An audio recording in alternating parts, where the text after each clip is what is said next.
Pobra do Caramiñal rendiu homenaxe ao padre Andrés Díaz de Rábago.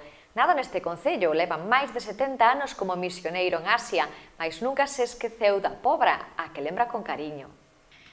Existe un dito que di que nadie é profeta na súa terra. Sen embargo, non pode aplicarse ao misioneiro Andrés Díaz de Rábago, que acumula varias homenaxes na Pobra do Caramiñal. Don Andrés Díaz de Rábago nacía o 3 de outubro de 1917 na Pobra. Pasaron 102 anos dende entón. Mais este home que percorreu Asia axudando os demais non se esqueceu nunca da Pobra, a que leva no corazón e a que volve sempre que pode. Tampouco na Pobra se esquecen del. Este mediodía recibía unha nova homenaxe neste seu pobo.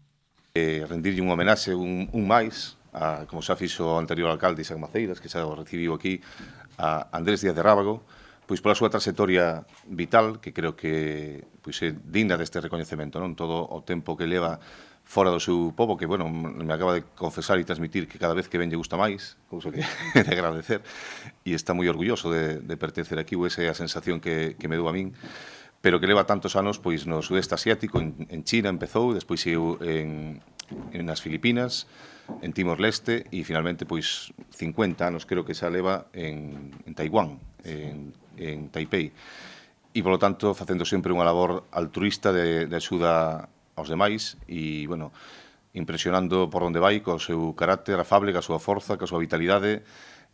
Foi extraordinario, estaba a Patricia concelleira comigo en Santiago na Gala Galegos do ano, pois como transmitiu ali, foi a estrella, digamos, daquele evento, porque transmitiu unha forza e unha alegría pois que é digna de ter en conta por todos e por todas nós. Nomeado este ano Galego do Ano, Díaz de Rábago realizou toda a súa vida a labor evangelista e sanitaria entre os máis desfavorecidos, labor que continúa a desempeñar en Taiwán, onde reside dende hai medio século.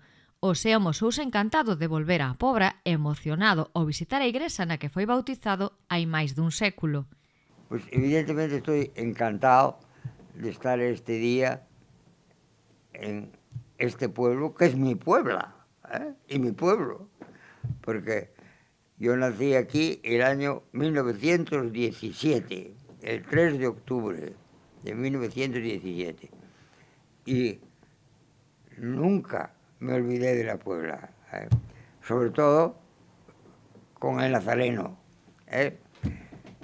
Pero hoy, al volver otra vez aquí, siento una especial sentimiento, yo no sé cómo explicarlo, porque realmente creo que sí, que esta vez va a ser la última.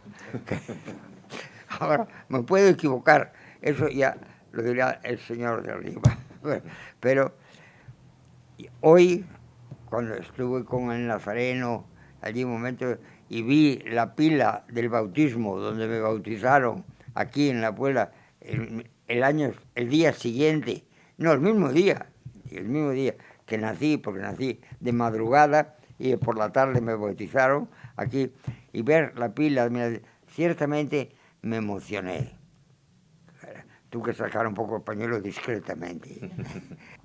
Y estar aquí hoy con el señor alcalde, que me ha recibido desde el primer momento con un gran cariño, Facendo gala da súa vitalidade, humildade e bo humor, o misioneiro xesuíta agradeceu o xesto do Concello e destacou ante todo que el segue sendo da Pobra.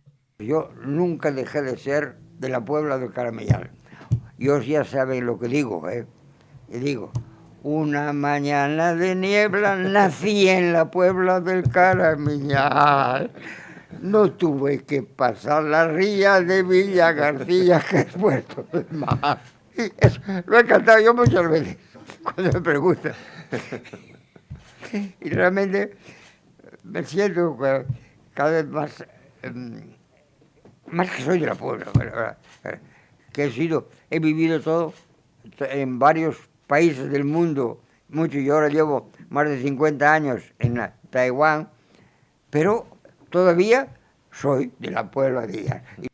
Dende o Concello da Pobra agasallaron ao misioneiro cunha medalla de edición única de Valle Inclán.